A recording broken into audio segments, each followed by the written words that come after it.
2 سال سے اس کی معلومات ہے. لیکن اگر یہ پوچھا جائے لڑکے سے اور لڑکے کے سرپرستوں سے، لڑکی سے اور لڑکی کے سرپرستوں سے کہ اس موقع پر جو تقریب تمہارے گھر میں ہو رہی ہے، اللہ کے رسول کی سنت ادا ہو رہی ہے، بتائیے کیا احکامات اس کے اندر، کیا رہنمائی اس کے اندر؟ شاید بہت کم لوگ اس کے، حتیٰ کہ نہ لڑکی کو لڑکے کے حقوق معلوم ہے، نہ لڑکے کو لڑکی کے حقوق معلوم ہے. اور افسوس اس بات کا کہ نوشہ میاں کو وہ دعا بھی یاد نہیں ہے جس میں وہ اپنی رات بیوی کے ساتھ گزارے کہ شیطان کی شرانگیزیوں سے آنے والی نسل محفوظ رہے. وہ دعاؤں سے تو آئیے ہم سب سے پہلے خطبہ نکاح کا ترجمہ سنیں گے، اس کے بعد اس کے مفہوم کو 15-20 منٹ کے اندر انشاءاللہ سمیٹنے کی کوشش کریں گے. ترجمانی کیا ہے؟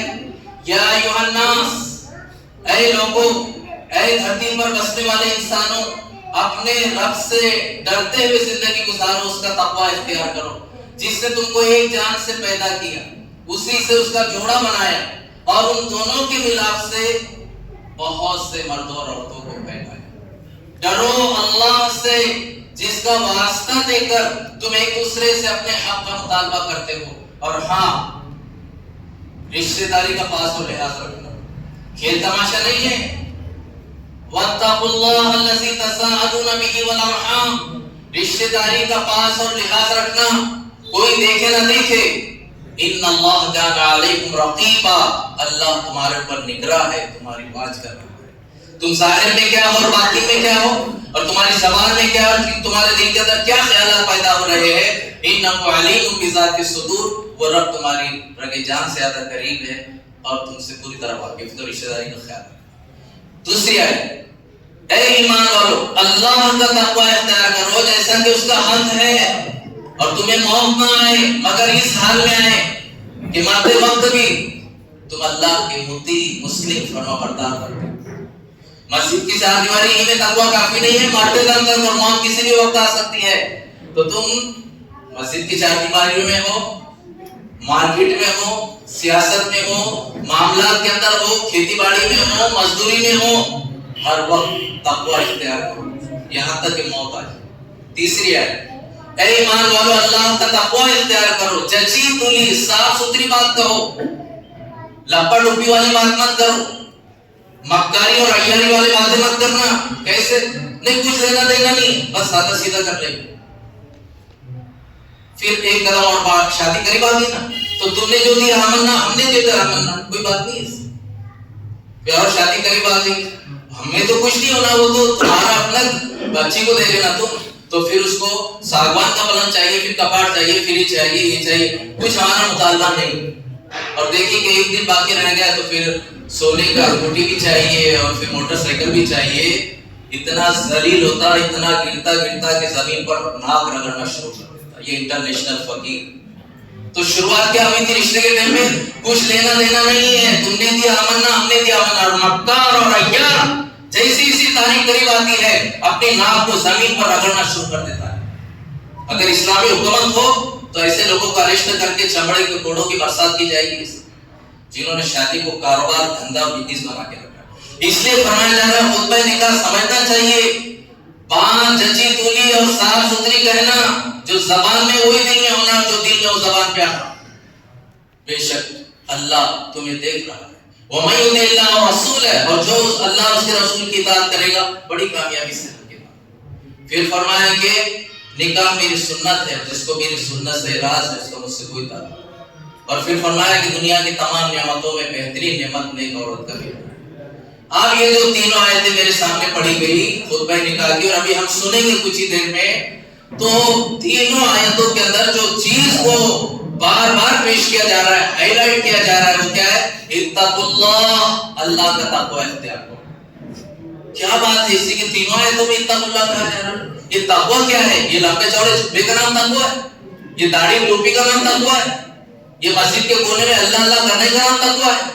کسی پہاڑ کے دامن میں جا کے تسبیحات کا اہتمام کرنے کا نام تقوی ہے؟ جمعہ جمعرات کو پابند ہو جاتے تو یہ تقوی ہے؟ رمضان شعبان کے اندر سجدے سے سر نہیں اٹھتے تو یہ تقوی ہے؟ کیا ہے تقوی؟ لباس پارسائی سے شرافت آ نہیں سکتی، شرافت نفس میں ہوگی تو انسان پاس. تقوی یہ یہ ہے کہ میں اپنے نبی سے پوچھوں گا یا رسول اللہ صلی اللہ علیہ وسلم مجھے بتائیے تقویٰ کیا ہے.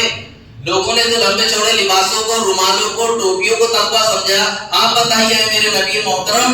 تو نبی کہتے ہیں کہ تقویٰ جاننا چاہتے ہو؟ التقویٰ ہاں، تقویٰ دل ہوتی ہے. تقوی کی بنیاد دل ہوتی ہے.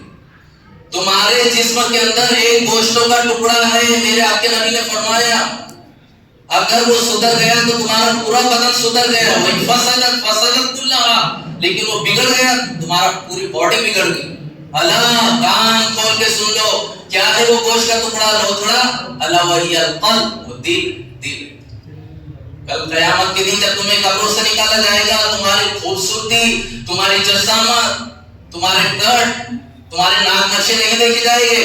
افلا يعلم اذا بعثر ما في القبور. تمہیں کچھ بھی معلوم ہے کہ جب تمہیں قبروں سے نکالا جائے گا تو جانچ پڑتال کس بات کی ہوگی؟ وحصل ما في الصدور. سینوں کی جانچ پڑتال کی جائے گی. سینوں کی. دل میں کیا تھا؟ حج کیے تھے تو کس کے لیے کیے تھے؟ روزے رکھے تھے تو کس کے لیے رکھے تھے؟ مساجد اور مدارس بنائے تھے تو کس کے لیے دیے تھے؟ انفاق کیا تھا تو کس کے لیے کیا تھا؟ کوئی عمل تو بڑا دنیا کے لیے بڑا اچھا کیا تھا، بڑی واہواہ ملی تھی، اس کا محرک کیا تھا، مقصد کیا تھا؟ دلوں کو چیک کیا جائے. تو تقوی کا مرکز دل. میرے آپ کے نبی ایک صحابی دوسرے صحابی سے پوچھ رہے ہیں خاردار جنگل میں تقوی کیا ہے؟ تو کہا خاردار جنگل سے کیسے گزرو گی؟ کہا دامن بچاتے ہوئے، کانٹے وغیرہ لگ جائے، کھوچا نہ لگ جائے، اس دنیا سے نافرمانیوں اور گناہوں سے بچتے بچاتے نکل جانا، یہ تقوی ہے. اتنی فضیلت ہے تقوی کی. تقوی راس العمل ہے، بنیاد ہے. تقوی ہے تو نماز ہے ورنہ اٹھ بیٹھک ہے. تقوی ہے تو روزہ ہے ورنہ فاقہ ہے. تقوی ہے تو حج ہے ورنہ یاترا ہے. صاف ستھری بات.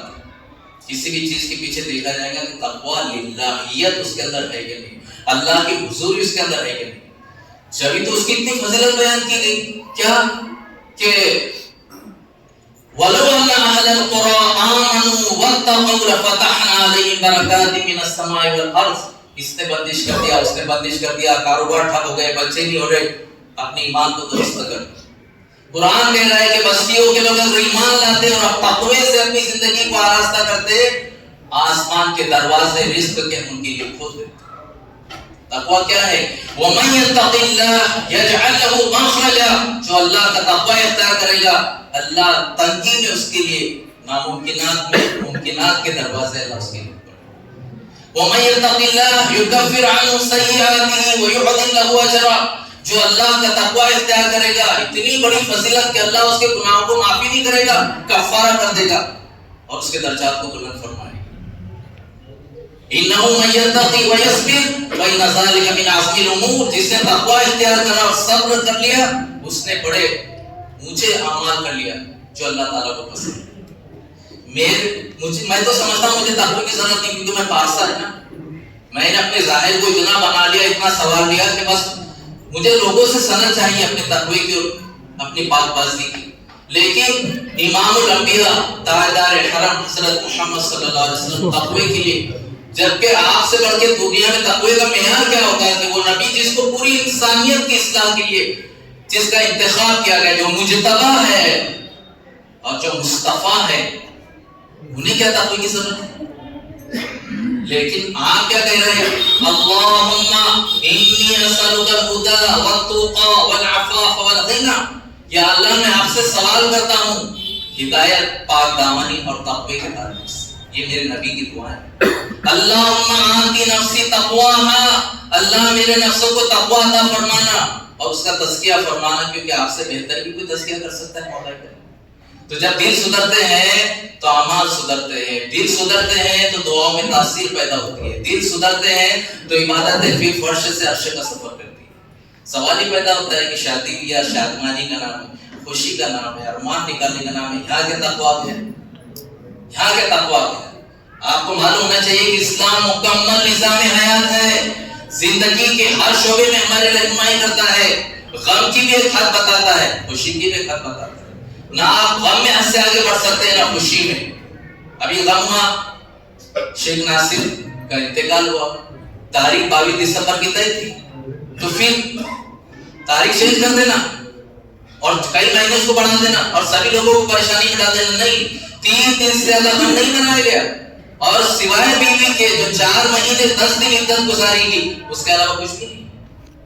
لیکن ہمارے غم مہینوں چلتے ہیں. یعنی گھر میں انتقال ہوا، شادی کیسی ہوگی، تقریب کیسی ہوگی، اچھے کپڑے کیسے پہنیں گے، نئے کپڑے کیسے پہنیں گے. جنگ بدر کا پیش آئی تھی ماہ رمضان میں اور صحابہ کرام نے ایک دن نئے کپڑے پہنے تھے جبکہ اپنے کئی قریبی لوگ کھو دیے تھے. تو کیوں؟ وہ بھی عبادت ہے، یہ بھی عبادت ہے. دونوں جگہ جو کنٹرول اپنے آپ پر. خوشی میں بھی حصہ نہیں بڑھے گی، غم میں بھی حصہ گی. آج ہمارے شادی بیاہ تقوی سے خالی ہو گئی تو کیا ہو گئی؟ وہ تماشا بن گئی. وہ نکاح جو عبادت تھا، جو سنت تھا، جس کو آپ نے رکے پہ لکھا تھا نا النکاح من سنتی، کہ یہ میرے نبی کی سنت ہے، اس کو آرکیسٹرا سے اس کا کیا تعلق؟ ناچ گانے سے اس کا کیا تعلق؟ بدعات اور خرافات سے اس کا کیا تعلق تھا؟ رسم و رواج سے اس کا کیا تعلق تھا؟ گھوڑے جوڑے کی مانگ سے اس کا کیا تعلق تھا؟ عورتوں کی بے پردگی سے اس کا کیا تعلق تھا؟ ویڈیو کیمرے سے بے حیائی کے ساتھ تصاویر کھینچنے کا اس کا کیا تعلق تھا؟ بڑی بڑی گاڑیوں میں لوگوں کی قطاریں لے جا کر لڑکی کا مال کھانا کیا تھا؟ اس کا کیا تعلق تھا؟ ڈر نہیں لگتا؟ کتنے لوگ لائیں گے؟ 500 لائیں گے، 400 لائیں گے، اتنے پریزی رہیں گے، اتنے پریزی رہیں گے. اچھا جاگیے ربا کی قرآن پاک کی آیت سے جی نہیں رکھتا. یا ایھا الذین آمنوا لا تأکلوا اموالکم بینکم بالباطل. اے ایمان والو، ایک دوسرے کے مال ناحق مت کھانا. میں کس بنیاد پر لڑکی والوں کو کھانا کھاتا ہوں؟ کیا دلیل ہے میرے پاس؟ یعنی میں لڑکے والا ہے تو میں ہزاروں لوگوں کو لیا کر فری میں کھانا کھاؤں گا، اور لڑکی والا تو ہے ہی بولے گا نا، تو نہیں بولے گا. قیامت کے دن ابن آدم کے پیر اللہ کی بارگاہ سے نہیں ہٹ سکیں گے جب تک کہ 5 سوالوں میں سے 2 سوال اس کے کاروبار کے تعلق سے آئیں گے. مال کہاں سے کمایا تھا؟ جواب دیں. سورسز کیا تھے؟ ذریعہ معاش کیا تھا؟ دوسرا کہاں خرچ کیا؟ تو میں یہ بولوں گا کہ اللہ تعالیٰ تمہیں جو دیا تھا نا، تو میں نے 25 تو گاڑیاں لگایا اور 1000 لوگوں کو میں نے لے کر گیا تھا اور یہ کیا تھا اور اتنے منڈپ لگایا تھا اور یہ کیا تھا. اچھا، اور بیواؤں کے لیے کیا تھا تیرے پاس پروگرام؟ مساکین کے لیے کیا تھا تیرے پاس پروگرام؟ یتیموں کے لیے تیرے پاس کیا پروگرام تھا؟ تمہارے پاس کروڑوں روپیہ شادی میں برباد کرنے کے لیے، کروڑوں روپیہ میں انہیں بیل ڈال رہے نوٹوں کی اور ریل بیل اور اپنی جو تو تھاک جمانا چاہ رہے. اور کوئی سوسائٹی ایسی نہیں ہمارے پاس کوئی سرکاری کوئی بڑا ہاسپٹل نہیں، کوئی لیبارٹری نہیں، کوئی سوست ریٹ کا ہمارے پاس کوئی میڈیکل نہیں، ہمارے پاس کوئی یونیورسٹی نہیں، کالج نہیں، طالبات کے لیے ہمارے پاس کوئی ادارہ نہیں. کہیں بھی فائل لے کے کھڑے ہوئے ہیں، یہاں سستے میں ہو جائے گا. کیوں؟ وہ امت جو دینے والی تھی وہ لینے والی بن گئی. اللہ نے لوگوں کے ٹھوکروں میں لا کر کھڑا کر دیا. تو ہمارے تعلق سے پروگرام رہیں گے، ان کو NRC میں ڈالو، ان کو CA میں ڈالو، کیونکہ یہ دھرتی پر بوجھ ہے. یہ صرف لیتے یا دینے والی قوم نہیں ہے. آج اگر ہمارے پاس یونیورسٹیاں ہوتی، یہ کروڑوں روپے جو برباد ہو رہا شادیوں کے نام پر، اگر اس کے کچھ ادارے کھلتے قوم کی فلاح و بہبود کے، تو لوگ سمجھتے تھے کہ امت محمدیہ کیا ہے اور اسلام کیا ہے، قرآن کی تعلیمات کیا ہے. تو لوگ بغیر بولے کلمہ پڑھ کے حلقہ بخوش اسلام ہوتے تھے. ہم بوجھ بنے ہوئے دھرتی کے اوپر. تو شادی بیاہ کے اندر سے تقویٰ نکلنے کی وجہ سے یہ بدعت اور یہ خرافات، یہ رسم و رواج، یہ ناچ اور یہ گانے اور یہ ڈی جے اور یہ ویڈیو فلمیں اور یہ ساری خرافات تقویٰ نکل. تو شادی قرآن مقدس کی آیتیں ہماری رہنمائی کر رہی. کیا وہ ہم سے خطبہ نکاح یہ چاہتا ہے کہ جب ہمارے گھر کے اندر یہ کام ہوگا نا تو ہم اس کو ارمان نہیں سمجھیں گے. ہم سمجھیں گے کہ میرے گھر میں میرے نبی کی سنت ادا کرنے کا ایک پیارا موقع ہے. تو لڑکے والے بھی 2 رکعت نماز پڑھیں گے اور لڑکی والے بھی 2 رکعت نماز پڑھ کے اللہ سے دعا کریں گے کہ اللہ سنت کے مطابق اس کو ادا کرنے کی توفیق دے. تو خطبہ نکاح مطالبہ کرتا ہے کہ ہم اپنی شادیوں کو سنت کے مطابق ادا کریں. خطبہ نکاح ہم سے مطالبہ کرتا ہے کہ ہم فضول خرچی سے احتیاط کریں. خطبہ نکاح ہم سے مطالبہ کرتا ہے کہ ہم گھوڑے جوڑے کی مانگ سے اور جہیز سے اپنے آپ کو روک دیں گے. کیوں؟ اللہ کو دینے والا حق پسند ہے، لینے والے کو. اور جب مردوں کو اللہ تعالیٰ نے حاکم بنا دیا، سن لو کان کھول کے، الرجال قوامون علی النساء، مرد عورتوں کے اوپر حاکم ہے. یہ کیسا حاکم ہے جو چٹی اور بنیان مانگتا ہے؟ یہ کیسا حاکم ہے جو گھوڑا اور جوڑا مانگتا ہے، جو لڑکی کے بستر پہ سوتا ہے؟ یہ ایسا حاکم ہے کہ جب اس کی اپنی بیوی بیمار ہوتی ہے تو کہتا تیرے ابا اماں کے پاس جا، وہ علاج کریں گے تیرا. یہ ذلیل کہتا ہے. اس کا اپنے بچے کا عمل رہتا ہے اور ڈیلیوری کے لیے ماں باپ کے پاس روانہ کرتا ہے لڑکی کو. تو چلو پہلی مرتبہ ٹھیک ہے کہ لاڑ سے بلا لی ماں باپ نے، 3 4 بچے ہوئے تو بھی لڑکی کے ماں باپ ڈیلیوری کا پورا خرچہ اٹھا رہے اور یہ یہاں پر بیٹھ کے صفحے اول میں دعائیں کر رہا ہے. اپنے آپ کو جب حاکم سمجھا ہے نا، لڑکی کے کھانے پینے کا، اس کے کپڑے لتے کا، اس کی دوا دارو کا مکمل ذمہ داری لڑکے کے سر کے اوپر ہے اور اس کو پورا فرض انجام دیتا. خطبہ نکاح طلبہ کرتا ہے کہ ہم لڑکی کا جب انتخاب کریں گے تو یہودیوں کی طرح ہم مال نہیں دیکھیں گے کہ مال کہاں کتنا ملتا. ہم لڑکی کا انتخاب کریں گے تو ہم یہ نہیں دیکھیں گے کہ وہ کتنی حسین و خوبصورت ہے عیسائیوں کی طرح. ہم لڑکے کا جب انتخاب کریں گے اپنے بیٹے کے لیے تو ہم یہ نہیں دیکھیں گے عربوں کی طرح کہ اس کا حسب نسب کتنا اونچا اور نیچا ہے. میرے آپ کے نبی نے فرمایا لوگوں لڑکے سے شادی اس کی خوبصورتی کی بنیاد مت کرنا، ہو سکتا اس کی خوبصورتی اس کو فتنے میں مبتلا کر دے.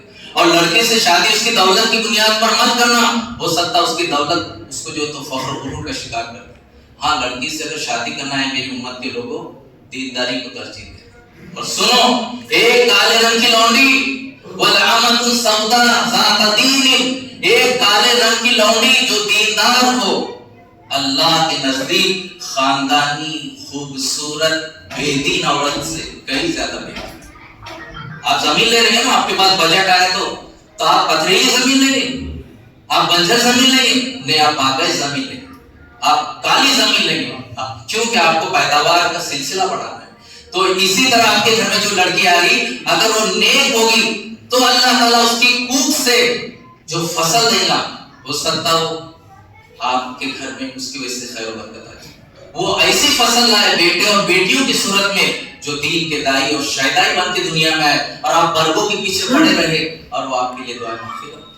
ہو سکتا ہے اس کی کوکھ سے اللہ آپ کو وہ اولاد عطا فرمائے جو عالم دین حافظ قرآن بنے اور وہ آپ کے لیے دنیا اور آخرت میں ثواب جاریہ کا سبب. اللہ ایک بے دین عورت سے مسئلہ حل ہو سکتا. اس لیے تو نبی نے فرمایا کہ دنیا کی تمام نعمتوں میں خیر متاع دنیا المرأۃ الصالحہ، نیک عورت ہے. نیک عورت شجر جب بھی لگانا تم پرکھ لینا زمینوں کو، شجر جب بھی لگانا تم پرکھ لینا زمینوں کو کہ ہر مٹی کی فطرت میں وفاداری نہیں. افیئر چل رہے شادیوں کے بعد، تحفے تحائف دے رہے شادیوں کے بعد، فون کا سلسلہ بند نہیں ہو رہا شادی کے بعد. کیوں؟ خوبصورتی چاہیے تھی نا، مل گئی. مالداری چاہیے تھی، مل گئی. آپ نے لڑکی کے اندر تقویٰ پرہیزگاری للہیت نہیں دیکھی، آپ اس کے پیچھے گھٹنے ٹیکتے رہو اور ہاتھ جوڑتے رہو. عزیزان محترم، خطبہ نکاح ہم سے تقاضا کر رہا ہے کہ مہر عورت کی عفت اور پاک دامنی کا حق ہے، اس کی ادائیگی فرض ہے.